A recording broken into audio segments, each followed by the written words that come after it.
बच्चों ये है हमारा लेक्चर 191 और हम कर रहे हैं चालू आपके सिविक्स में चैप्टर 7 अंडरस्टैंडिंग मार्जिनलाइजेशन। मार्जिनलाइज होने का मतलब क्या होता है, ये चैप्टर में हम पढ़ेंगे। उसे समझना है कि मार्जिनलाइजेशन वर्ड है क्या। ये आपके सिविक्स का चैप्टर 7 है। सिविक्स आपकी जो सिविक्स की NCERT टेक्स्ट बुक है उसका चैप्टर 7 है और ये है आपके सिविक्स की NCERT के पेज 80 पे, पेज नंबर 80 पे आपको ये चैप्टर दिखेगा, अंडरस्टैंडिंग मार्जिनलाइजेशन। चैप्टर में है क्या, what does it mean to be socially marginalised. Socially marginalise होने का मतलब क्या होता है।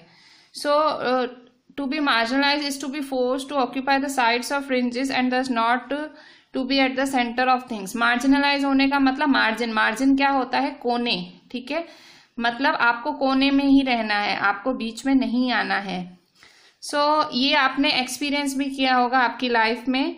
आपके क्लासरूम में आपके साथ ऐसा होता है, प्लेग्राउंड में होता है।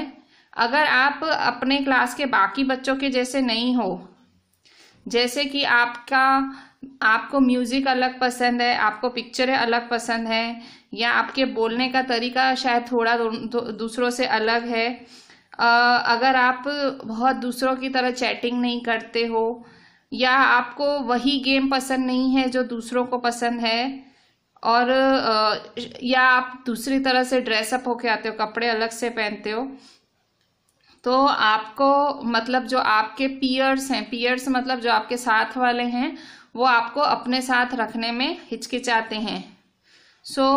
आप you end up feeling that you are not with it. आपको लगता है कि मैं इनमें से हूं ही नहीं। तो मतलब आपको ऐसे लगता है कि मुझे कोई एक्सेप्ट ही नहीं करता है, मैं क्यों अलग हूं, ठीक है। मतलब ये हम में से काफी बच्चे, हम नहीं, आप में से काफी ऐसे बच्चे होंगे जो अलग सोच रखते हैं, लोगों से अलग सोचते हैं, मिक्स ही नहीं हो पाते हैं। जब सारे लोग हंस रहे होते हैं आपको हंसी नहीं आती है, जब सारे लोग किसी का मजाक उड़ा रहे होते हैं आपको मजा नहीं आता है, तो वो लोग ऐसा सोचते हैं आप अलग हो और आप इंजॉय नहीं कर पाते हो। ये तो सिर्फ क्लासरूम की बात है कि क्लासरूम में आप थोड़े अलग अलग पड़ जाते हो, दूसरे लोगों से थोड़ा अलग फीलिंग होती है आपकी। पर ये हमारे समाज में भी है, सोशल एनवायरनमेंट में भी है। काफी ऐसे लोग हैं, काफी कम्युनिटीज हैं जिनको एक्सपीरियंस है एक्सक्लूड होने का। एक्सक्लूड मतलब उनको ऐसी फीलिंग आती है कि वो बाहर के हैं। तो ये मार्जिनलाइजेशन क्यों है, तो ये मार्जिनलाइजेशन इसीलिए है क्योंकि वो एक अलग लैंग्वेज बोलते हैं, अलग कस्टम्स फॉलो करते हैं, या वो अलग रिलीजियस ग्रुप को बिलोंग करते हैं, किसी भी मेजॉरिटी कम्युनिटी को। वो इसीलिए भी मार्जिनलाइज फील करते हैं क्योंकि वो कभी पुअर होते हैं, गरीब होते हैं, इसलिए वो अलग पड़ते हैं। कभी उनको कम सोशल स्टेटस का समझा जाता है, उनको कभी ऐसे समझा जाता है कि वो कम, उनमें इंसानियत कम है दूसरों से। कई बार मार्जिनलाइज ग्रुप्स को डर से देखा जाता है, जो ऐसे कम, जिनकी संख्या कम है देश में, उनको डर से देखा जाता है। तो इस वजह से इनके साथ बहुत भेदभाव होता है, इनको बाहर रखा जाता है समाज से, और इसीलिए इनके पास बहुत सारे मौके हाथ नहीं लगते हैं, उनको चीजें नहीं मिलती हैं। इस तरह से उनको एक डिसएडवांटेज है, मतलब ये एक उनके साथ एक गलत चीज हो रही होती है। उनको ऐसे फील होता है कि हम एकदम पावरलेस है, मतलब कोई हम शक्तिहीन हैं, ठीक है, और दूसरे लोग ज्यादा पावरफुल हैं, दूसरे लोग ज्यादा डोमिनेंट हैं, उनके पास लैंड है, उनके पास वो पैसे वाले हैं, एजुकेटेड हैं, पावरफुल हैं। तो इसीलिए जो मार्जिनलाइजेशन है ऐसे नहीं कि एक ही जगह दिखेगी, आपको हर जगह। मार्जिनलाइजेशन मतलब जो लोग जो थोड़े से अलग हैं उनको अकेला बना देना, समाज उन्हें अकेला बना देता है। अलग इन द सेंस आपकी सोच अलग हो सकती है, आपके विचार अलग हो सकते हैं, आपके पहनने का तरीका, आपके बोलने का तरीका, आपके सोचने का तरीका अलग हो सकता है। तो लोग आपको मार्जिनलाइज कर देते, साइड कर देते हैं, आपको सेंटर में नहीं आने देते। Economic, social, cultural and political factors work together to make certain groups in society feel marginalise. तो ये बहुत सारे फैक्टर्स होते हैं किसी को मार्जिनलाइज फील कराओ आप। मार्जिनलाइज मतलब उसको अकेला कर दो। क्या क्या फैक्टर्स, इकोनॉमिक, आप पैसे से भी किसी को, मतलब मैं अमीर तू गरीब ऐसा बोल के आप सामने वाले को मार्जिनलाइज कर सकते हो। सोशली, भाई मेरा धर्म ये तेरा ये, कल्चरली उसके भाई वो कुछ ऐसे उनके कस्टम्स है, उनके फेस्टिवल से आप उसको चिढ़ाओ। एंड पॉलिटिकली, अब पॉलिटिकल भी होता है कि भाई आप उसको अलग थलग फील कराओ। सो इस चैप्टर के बारे में इस चैप्टर में आप मार्जिनलाइजेशन का मतलब समझ गए कि जो लोग संख्या कम है, जिनकी संख्या कम है, जिनके विचार अलग हैं, संख्या कम है, आबादी कम है, वो मार्जिनलाइज हुए। तो इस चैप्टर के बारे में हमारे देश में, हमारी देश की दो कम्युनिटीज, दो कौमों के बारे में बात करेंगे जिनको सोशली मार्जिनलाइज किया गया है इंडिया में आज, जिनको सोशली मार्जिनलाइज किया गया है, मतलब वो थोड़ी अलग पड़ती हैं कम्युनिटीज। दो कम्युनिटीज पढ़ेंगे जो कि इंडिया में है सोशली मार्जिनलाइज। ये चैप्टर समझना है तो स्टोरी से स्टार्ट हो रहा है chapter. Page number 81, page number 81 है। यहाँ पे स्टोरी है आदिवासीज और मार्जिनलाइजेशन की। आदिवासीज और मार्जिनलाइजेशन, एक आदिवासी फैमिली है दिल्ली में। सोमा और हेलन आर वॉचिंग, मतलब आदिवासीज एंड मार्जिनलाइजेशन। सो एक आदिवासी फैमिली है दिल्ली में। सोमा और Helen are watching the Republic Day parade on TV with their grandfather. Soma और हेलन है, ये दो लड़कियां हैं, वो टीवी पे रिपब्लिक डे की परेड देख रही हैं अपने दादाजी के साथ। ओ सी एन आदिवासी फ्लोट, और वो कहती है देख एक आदिवासी उड़ा। अभी एक आदिवासी फैमिली दिल्ली की आदिवासी फैमिली बैठी है, सोमा एंड हेलन। सो ये दो जने बैठ के टीवी देख रहे हैं और वो टीवी में देख रहे हैं आदिवासी उड़ रहे हैं, डांस कर रहे हैं। अब क्यों, ये खुद आदिवासी फैमिली है, तो अपने दादा से पूछती है, दादू why do they always show Adivasis as only dancing, ये हमेशा आदिवासियों को डांस करते हुए क्यों दिखाते हैं। सो yes they don't they know anything else about us। तो वो जो दूसरा है सोमा है, वो कहता है क्या इनको हमारे बारे में कुछ पता ही नहीं है, इनको सिर्फ यही पता है कि हम सिर्फ डांस कर सकते हैं। ये दादू है, दादू बोलता है कि हम आदिवासियों की लाइफ बहुत ज़्यादा रिच होती है, मतलब हम बहुत ज़्यादा एक हमारी अच्छी लाइफ होती है, पर काफ़ी लोगों को हमारी लाइफ के बारे में पता ही नहीं है। अब दादा बोल रहे हैं व्हेन आई वॉज यंग, जब मैं बहुत छोटा था, मेरा गांव उड़ीसा में था, बहुत ब्यूटीफुल था, हमको सब कुछ मिला, ज़मीन मिली, फॉरेस्ट मिला और हमको सारी चीज़ें मिली, और हमने भी बदले में लैंड को रिस्पेक्ट किया, फॉरेस्ट को रिस्पेक्ट किया, रिवर को रिस्पेक्ट किया। और अचानक से हमको बोला गया कि ये फॉरेस्ट तुम्हारा नहीं है। जो फॉरेस्ट ऑफिशियल्स और कॉन्ट्रैक्टर्स थे वो हमारे सारे जो सारा जंगल तोड़ने लगे, और अगर हम उनके खिलाफ जाते, प्रोटेस्ट करते, तो हमें मारा जाता, बीट किया जाता, और फिर हमें कोर्ट के सामने पेश कर दिया जाता, जहाँ पे हमारे पास लॉयर्स ही नहीं होते थे और हम केस भी नहीं लड़ पाते थे। फिर हेलन पूछती है, फिर दादू आप जिए कैसे, सरवाइव कैसे किए, क्योंकि आप तो जंगलों में जी रहे थे और जंगल तो कॉन्ट्रैक्टर्स ने ले लिए, आपके काटे जा रहे थे। तो दादू बताते हैं many of us were forced to leave our homes and find seasonal work in near by towns. तो बोले क्योंकि खाने पीने, जंगल से ही खाना पीना होता था, जंगल ही नहीं रहे, तो हमको जबरदस्ती हमारे घर बार छोड़ के बाजू के शहरों में जाके काम ढूंढना पड़ा, छोटे मोटे काम करने लगे, seasonal work. Then the company walas came, they said there was iron ore under our land, they wanted to mine it, they promised jobs and money if we sold our land to them। फिर ये company वाले आए, बोले पहले तो हमको हमारे जंगल हाथ कर लिए, पर हमारी वहाँ ज़मीनें थी, तो बोले कुछ कंपनी वाले आए और उन्होंने कहा कि हमारे ज़मीनों के अंदर आयन ओर है, मतलब हमारी ज़मीनों के अंदर लोखंड है। सो हमको उनको खुदाई करनी थी उस लोखंड की। तो उन्होंने कहा कि अगर हम आपको नौकरियां देंगे, पैसे देंगे, अगर आप अपनी ज़मीनें हमें बेच दो। तो बोले गांव वाले बहुत खुश हो गए, और कुछों ने कहा कि हमारी लाइफ तो चली जाएगी इसी में ही, और हमें कुछ हाथ भी नहीं आएगा। तो बोले कईयों ने अपने थंब प्रिंट्स दे दिए, थंब प्रिंट्स मतलब अंगूठों के निशान दे दिए कि वो अपनी ज़मीनें बेच रहे हैं। तो काफियों को ही जॉब दिए गए, और काफियों ने तो अपनी ज़मीनें बेची ही नहीं। पेज नंबर 82 पे आ जाते हैं। Then they beat and threatened us till eventually everyone was forced to sell and abandon the land of their forefathers. They had the support of their authorities. Our whole way of living vanished overnight. अब बोले फिर हमने हमारी ज़मीनें नहीं बेची तो हमें मारा गया, हमें धमकाया गया, जब तक सभी के सब लोगों ने अपनी ज़मीनें नहीं बेची और अपना घर बार छोड़ के चले नहीं गए, क्योंकि उनको सरकार साथ दे रही थी, जो बड़े बड़े ऑफिसर थे वो उनका साथ दे रहे थे। तो हम जैसे जीते थे, हमारे जीने का तरीका रातों रात गायब हो गया, हमें मार के भगा दिया गया। ओ दादू एंड अवर लैंड वॉट बोल, और वो पूछती है हमारी जमीन का क्या हुआ दादू। For our 30 acres we got a little money from one contractor, I never saw most of my friends again. तो बोले जो मेरी ज़मीन थी, मेरे पास 30 एकड़ की ज़मीन थी और उसके लिए मुझे बहुत कम पैसा मिला कॉन्ट्रैक्टर से, और आज मैंने फिर मेरे कभी दोस्त भी नहीं देखे क्योंकि मैं भी चला आया उड़ीसा छोड़ के।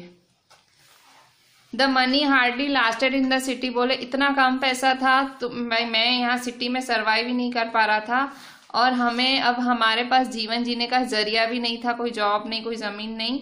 हम एक छोटे से भाड़े के रूम में रहते थे यहाँ पे आके, और हमने बहुत मिस किया वहाँ, जो हमारी फॉरेस्ट में हमारी फ्री लाइफ होती थी, इतनी खुली जगह होती थी, हमें यहाँ वो देखने ही नहीं मिली। फिर दादाजी बताते हैं after a few years your father got a job in Delhi and we all moved here. Those are very difficult times, that is why both of you did not go to school for several years. बोल रहे हैं कि इसीलिए थोड़े सालों के बाद तुम्हारे पापा को फिर जॉब लग गई दिल्ली में, और हम सब यहाँ दिल्ली में आके बस गए, और वो हमारे लिए बहुत कठिनाई वाला समय था, और इसलिए तुम दोनों काफ़ी सालों तक स्कूल भी नहीं जा पाए। I hated going back to school. We had missed so much of it and other children made fun of us. We spoke Santhali at home and did not know Hindi. तो सोमा बताता है मुझे school जाना बिल्कुल पसंद नहीं था। एक तो हमारी पढ़ाई काफ़ी छूट गई थी, आपने हमको स्कूल भी लेट भेजा, और बाकी बच्चे हमारा मजाक भी उड़ाते थे क्योंकि हम आदिवासी लैंग्वेज संथली बोलते थे। संथली घरों में, ये आदिवासी लोग संथली लैंग्वेज बोलते हैं, तो बोले हम घरों में संथली बोलते थे, हम तो स्कूल में भी आपस में संथली में बात करते थे। संथाली या संथली लैंग्वेज आदिवासी लैंग्वेज है, और बोले हमको तो हिंदी आती ही नहीं थी, पर बोले but now we have friends, I can even speak some English now. बोले अब हमारे अच्छे सब फ्रेंड्स बन गए हैं, अब तो मैं इंग्लिश भी बोल सकती हूँ। I wish I could have shown my friends our village before it was destroyed. तो सोमा बोलता है कि मैं मेरा गाँव मेरे फ्रेंड्स को दिखा सकता। You can still tell them about our village. It has a lot to teach them. बोले आज भी तुम हमारे गांव के बारे में बता सकते हो तुम्हारे दोस्तों को, उस गांव से बहुत सीख मिलेगी। One day I will make a movie on this story, our story, the Adivasi story. Helen बोलती है इस कहानी पे मैं आदिवासी स्टोरी करके पिक्चर बनाऊंगी जैसे सब लोग देख पाए। Page number 83। सो आपने अभी अभी देखा कि कैसे जो दादू हैं उन्हें अपना गांव छोड़ना पड़ा उड़ीसा में। सो दादू की स्टोरी जो है ये बहुत सारे करोड़ों आदिवासियों की, लाखों आदिवासियों की स्टोरी है इंडिया में, ठीक है। मिलियंस ऑफ आदिवासीज हैं। आप इसी चैप्टर मतलब आप पहले तो आदिवासियों के मार्जिनलाइजेशन के बारे में पढ़ोगे, कैसे उनको अलग कर दिया गया। सबसे पहले आदिवासीज हैं कौन? Who are Adivasis? Adivasis the term literally means original inhabitants are communities who lived and often continued in close association with forest. Original inhabitants मतलब हमारे जो पुराने पूर्वज, सच्चे पूर्वज। The Adivasis the term literally means original inhabitants are communities who lived and often continue to live in close association with forest. Around 8% of India's population is Adivasi, and many of India's most important mining and industrial centers are located in Adivasi areas, Jamshedpur, Rourkela, Bokaro, Bhilai, among others. जो 8% है हमारी India की population, around 8% of India's population is Adivasi. हमारी जो India की 8% आबादी है वो आदिवासी है। And many of India's most important mining and industrial centres are located in adivasi areas. ठीक है।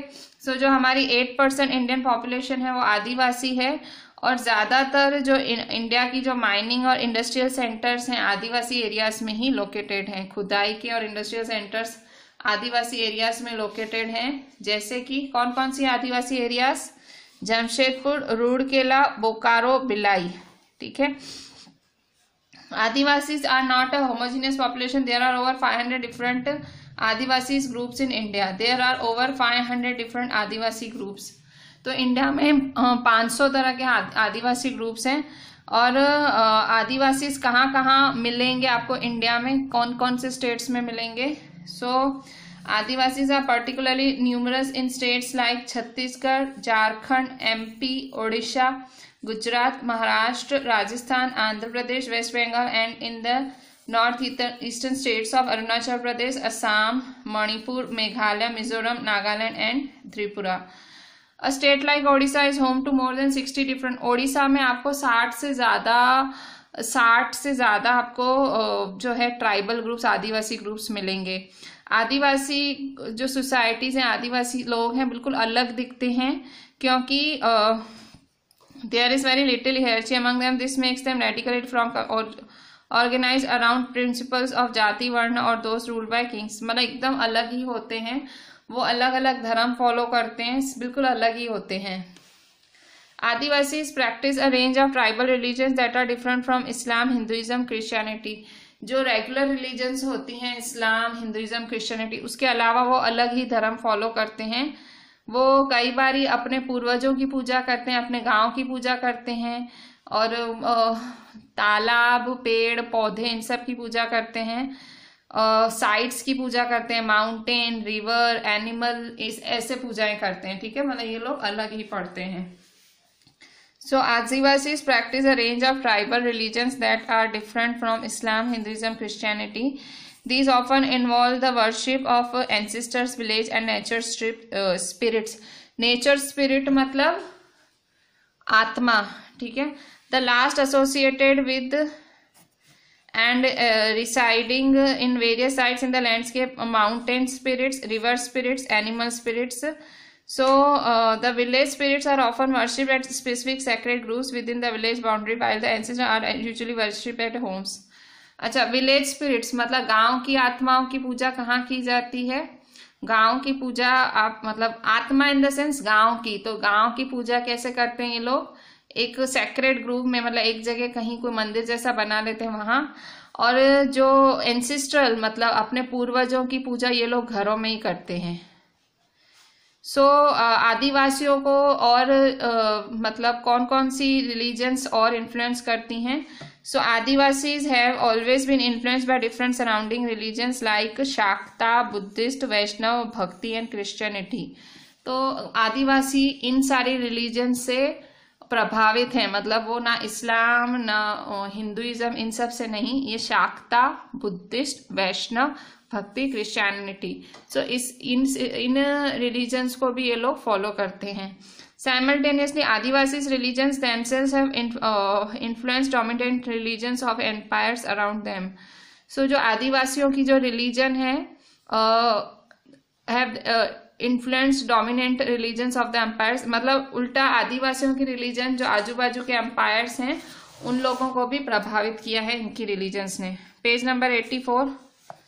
For example, the Jagannath cult of Odisha and Shakti and tantric traditions in Bengal and Assam.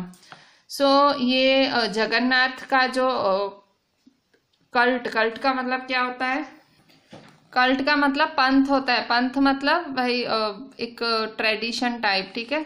सो जगन्नाथ जो tradition Odisha में follow होती है, या शक्ति और तांत्रिक ट्रेडिशन जो बंगाल असम में फॉलो होती है, एक्चुअली वो आदिवासियों से ही सीखी गई है।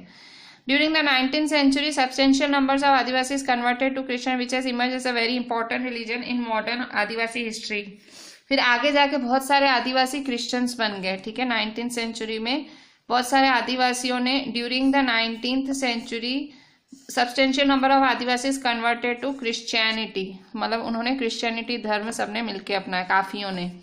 Adivasis have their own languages, most of them radically different from and possibly as old as Sanskrit. अपनी ही भाषा है which have often deeply influenced the formation of mainstream Indian languages like Bengali, थोड़ी थोड़ी बंगाली से मिलती है इनकी भाषा।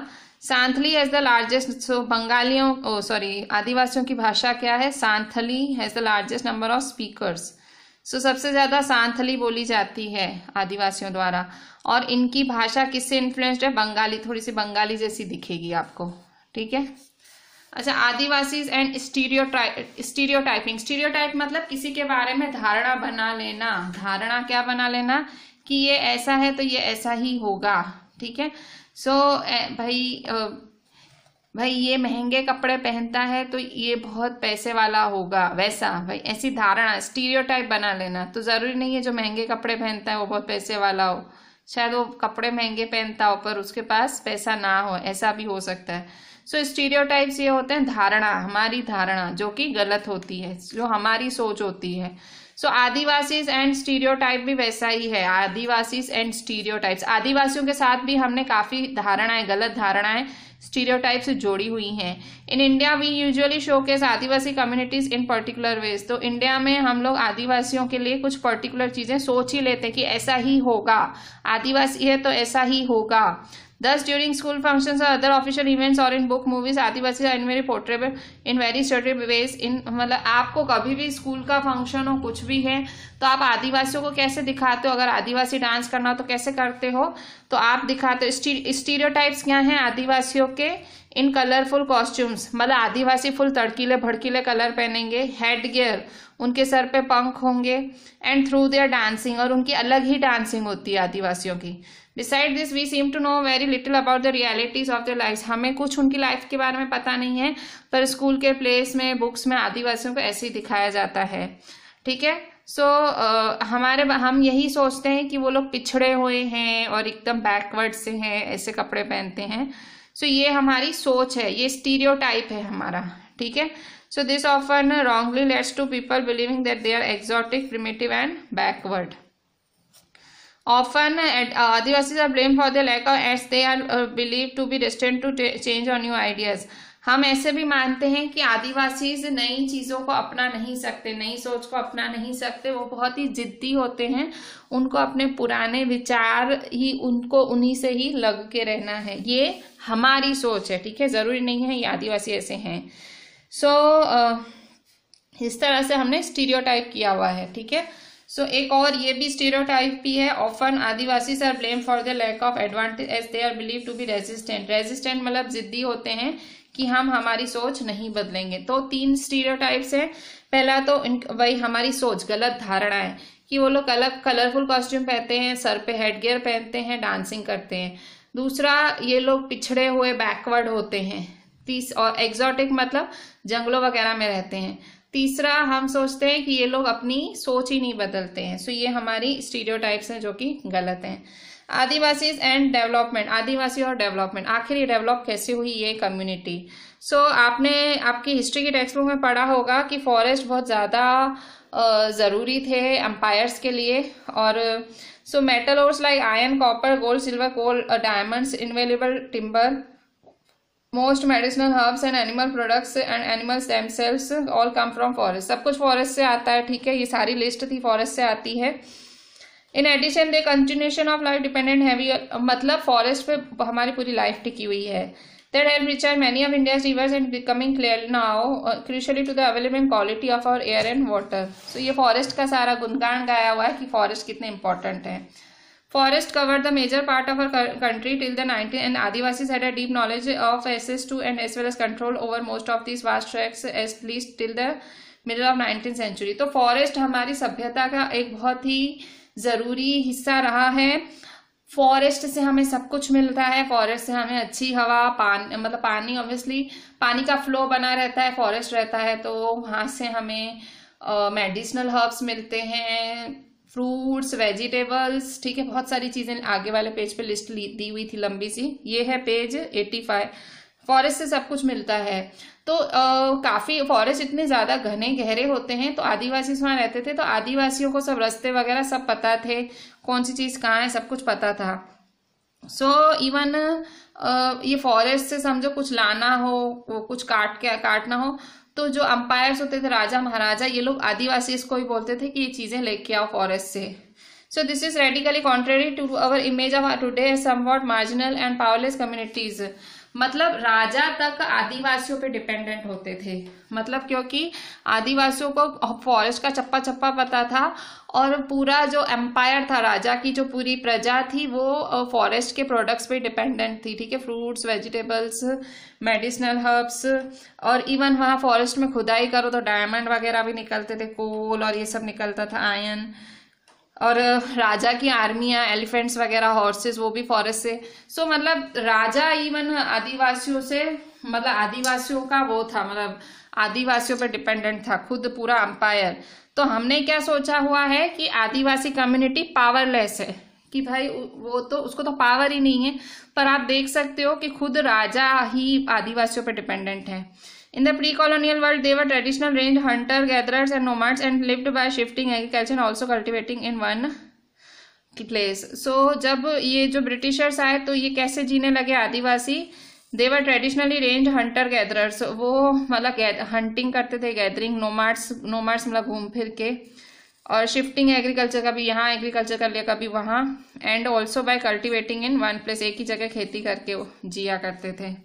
Although these remain for the past 200 years, Adivasis have been increasingly forced through economic changes, forest policies, political force applied by the state and private industry. So ऐसा 200 सालों तक चला, फिर आदिवासियों को फोर्स किया गया, उन मतलब पॉलिसी चेंजेस में बदलाव लाया गया और उन पे फोर्स डाला गया, तो आखिर उनको ये सारे काम छोड़ के उनको क्या काम अपनाने पड़े। सो अभी आगे जाके So Adivasis have been increasingly forced to migrate to live as worker in plantation, at construction sites, in industries and as domestic workers. फिर आदिवासियों को ये सब काम बंद करा के फोर्सफुली वर्कर्स बन गए, प्लांटेशन में, कंस्ट्रक्शन साइट्स में मजदूर का काम करने लगे, इंडस्ट्रीज में काम करने, डोमेस्टिक वर्कर्स, ठीक है, घर में काम वाले बाई, इस तरह से, ठीक है। For the first time in history, they do not control or have much direct access to their forest territories. फिर अब इनको उनके जो फॉरेस्ट है उन पे बहुत ज़्यादा हाथ नहीं रहा, मतलब उनको अब फॉरेस्ट पर से उनकी पकड़ छूट गई। ये है पेज 85। पेज नंबर 86 पे आते हैं। जो फॉरेस्ट लैंड्स हैं अब वो एकदम क्लियर कर दिए गए हैं, क्योंकि फॉरेस्ट का टिम्बर चाहिए सबको, और सबको फॉरेस्ट का लैंड चाहिए एग्रीकल्चर करने के लिए, इंडस्ट्री सेटअप करने के लिए। सो आदिवासीज इन एरियाज में रहते थे पहले जहाँ पे मिनरल्स पाए जाते हैं, नेचुरल रिसोर्सेज पाए जाते हैं। सो वो भी छीन लिया गया उनसे, ताकि वहाँ खुदाई की जा सके और बड़े बड़े इंडस्ट्रियल प्रोजेक्ट सेटअप किए जा सके। सो उनका मतलब उनका जो ट्राइबल लैंड था वो भी छीन लिया गया है। सो कई बारी तो ऐसे ही ले लेते हैं फोर्सफुली, कुछ प्रोसीजर नहीं, कुछ नहीं, बहुत कम पैसा देके ले लेते हैं। अगर आप ऑफिशियल फिगर्स देखो, सो 50% जो लोग थे आदिवासी वो डिस्प्लेस हो गए, मतलब उन्होंने अपने घर बार छोड़ दिए, क्योंकि वहाँ पे माइनिंग प्रोजेक्ट्स चालू हो गए, खुदाई के काम चालू है। और एक और सर्वे किया गया है कि आदिवासी 79% ऑफ जो आदिवासी थे ऑफ द पर्सन डिस्प्लेस्ड कहाँ से शिफ्ट हुए हैं, from the states of Andhra Pradesh, Chhattisgarh, Orissa, Jharkhand. So इन सारे इलाकों से वो लोग शिफ्ट हो गए। Huge tracts of the lands have also gone under water of 100 of dams that have been built in independent India. कई आदिवासियों के घर तो डैम्स की वजह से उजड़ गए, क्योंकि उनके घरों के बाजू में ही डैम बन गया, पानी में उजड़ गए। In the northeast, their lands remain highly militarized. India has और नॉर्थ ईस्ट में तो उनके लैंड एकदम मिलिट्री के अंडर है, मिलिट्री नियम है। So India has 104 national parks covering 40,501 square kilometer, 543 wildlife sanctuaries covering 1,18,918 square kilometer. These are areas where tribals originally lived but were evicted from. So यहाँ पे भी आदिवासी रहते थे, वहाँ से भी उनको निकाल दिया गया। When they continue to stay in this forest, they are termed encroachers. जब वो फॉरेस्ट में रहते हैं तो उन्हें encroachers मतलब जबरदस्ती दूसरों की जमीन पे रहने वाला, ठीक है। So when they continue to stay in these forest, मतलब वाइल्ड लाइफ सेंचुरीज अगर यहाँ रहते हैं तो उन्हें एनक्रोचर्स कहा जाता है। Losing their lands and access to the forest means tribals lose their main, मतलब उनका लैंड चला गया, उनका फॉरेस्ट चला गया, मतलब उनका जीवन जीने का जरिया, उनका खाना खाने का जरिया चला गया।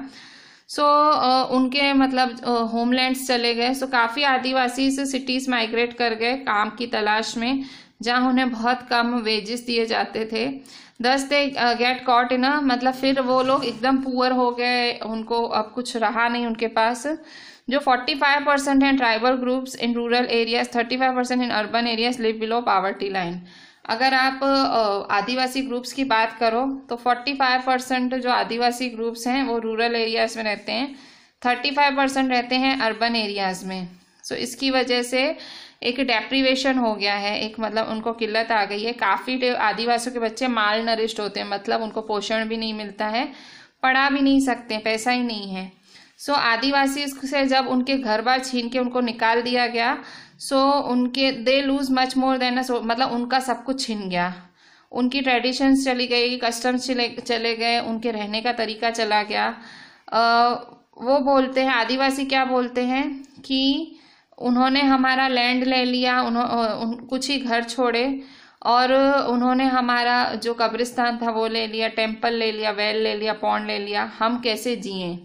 Says Govinda Maran who was displaced due to a refining project in Odisha. Odisha में जब एक ऑयल प्रोजेक्ट चालू हुआ, पेट्रोलियम प्रोजेक्ट चालू हुआ, तो गोविंदा मरण एक आदिवासी है, उसको भी निकाल दिया गया।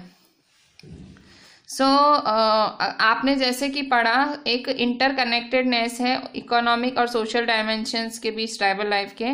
Destruction in one sphere naturally impacts the other. आप अगर एक स्फीयर को डिस्ट्रॉय करते हो तो दूसरा स्फीयर उससे फर्क पड़ता है। सो ये जो प्रोसेस है, जो लोगों को अपनी जगह से हटा देने का, उनको निकाल देने का, ये बहुत ज़्यादा तकलीफदायक होता है, बहुत कभी झगड़े भी होते हैं। ऑब्वियसली कईयों ने चुप करके खाली कर दिया, कई झगड़ों पे भी उतरे होंगे और मरे भी होंगे काफ़ी लोग, कई घायल हुए होंगे। सो बहुत कुछ हुआ होगा। डिस्प्लेसमेंट, जगह से निकालना आपको इजी लगता है, मतलब पढ़ना इजी है, पर वो बहुत डिफिकल्ट रहा होगा। आदिवासियों से उनके घर छीन लिए गए तो वो चुप नहीं बैठे होंगे, उन्होंने कुछ तो किया होगा। सो अब minorities and marginalisation, page number 87 पे ही हैं हम। सो यूनिट 1 में देखा था कि जो कॉन्स्टिट्यूशन है, कॉन्स्टिट्यूशन हमारी प्रोटेक्शन देती है जो जिनके धर्म कम है या जिनके बोलने के हिसाब से जो लोग कम हैं, फंडामेंटल राइट के हिसाब से प्रोटेक्शन देती है। Constitution provides safeguards to religious and linguistic minorities as part of our fundamental rights. So क्यों उनको प्रोटेक्शन दिया गया, सेफगार्ड क्यों दिया गया है? सो जो माइनॉरिटी जो टर्म है वो उनके लिए यूज होता है जो बहुत छोटे, कम, जिनकी पॉपुलेशन कम है। ठीक है, माइनॉरिटी, पहले तो ये समझो माइनॉरिटी वर्ड यूज क्यों होता है। The term minority is mostly commonly used to refer to communities that are numerically small in relation to the rest of the population. मतलब जिनकी संख्या बहुत कम होती है रेस्ट पॉपुलेशन से, बाकी पॉपुलेशन से। सो ये एक नंबर से आप इसको नहीं जोड़ सकते हो। कई बार पावर के हिसाब से कम होती है, कई बार इनके पास रिसोर्सेज नहीं होते हैं, सोशली कल्चरली कम होती है। इंडियन कॉन्स्टिट्यूशन ने रिकॉग्नाइज किया है कि जो कल्चर, ज़्यादा लोग जो कल्चर फॉलो करते हैं वो ही मतलब गवर्नमेंट उससे ज़्यादा इन्फ्लुएंस होती है। In such cases size can be a disadvantage and led to marginalisation of relative smaller communities. अगर संख्या कम है तो उनकी कम्युनिटी साइडलाइन हो जाती है। Thus, safeguards are needed to protect minority communities against the possibility of being culturally dominated by the majority. तो इसलिए गवर्नमेंट को सेफगार्ड प्रोटेक्शन देनी पड़ेगी ऐसी कम्युनिटीज को, ताकि उनकी कम्युनिटी गायब ही ना हो जाए गवर्नमेंट को। safeguards are needed to protect minority against the possibility of being culturally dominated by the majority. They also protect them against any discrimination and disadvantage that may face. वो उनको किसी डिस्क्रिमिनेशन, भेदभाव और डिसएडवांटेज से बचाते हैं। Given certain conditions, communities that are small in relative to rest of society में feel insecure. Even काफ़ी लोग तो इनसिक्योर फील भी करते हैं, जिनकी संख्या कम होती है, बहुत ज़्यादा इनसिक्योरिटी होती है उन्हें। This sense of insecurity may get accentuated if the relations between the majority are fraud. और ये उनका डर सच बन जाता है जब दो कम्युनिटीज के बीच में अगर उनका किसी मेजॉरिटी कम्युनिटी से झगड़ा चल रहा है तो उनकी लाइफ और बुरी हो जाती है। सो कॉन्स्टिट्यूशन ने सेफगार्ड्स दिए हैं क्योंकि वो हमारा कॉन्स्टिट्यूशन संविधान कमिटेड है, संविधान ने ठाना हुआ है कि जो हमारी इंडिया की कल्चरल डाइवर्सिटी मतलब विविधता, इस विविधता को बनाए रखना है और सबको इक्वालिटी देनी है, सबको जस्टिस देना है। सो आपने चैप्टर 5 में तो पढ़ा ही था कि जुडिशरी बहुत इंपॉर्टेंट रोल प्ले करती है हमारी फंडामेंटल राइट्स बचाने के लिए। सो हर सिटीजन इंडिया का कोर्ट जा सकता है अगर उन्हें लगता है कि उनकी फंडामेंटल राइट्स को वायलेट किया जा रहा है। सो अब हमने ये आदिवासियों का पूरा पढ़ लिया। सो आदिवासियों के साथ क्या क्या होता है, आदिवासियों की मार्जिनलाइजेशन कैसे है, वो हमने पढ़ लिया। So write each and every point very very properly, एक एक पॉइंट पढ़ें, पेज 88 तक रीड करना है। पॉइंट एक आपको अच्छे से पॉइंट वाइज लिखनी है। रीड अप टू पेज 88, यहाँ तक रीड करें and WhatsApp me the entire thing and we will catch up in the next lecture. ठीक है, थैंक यू।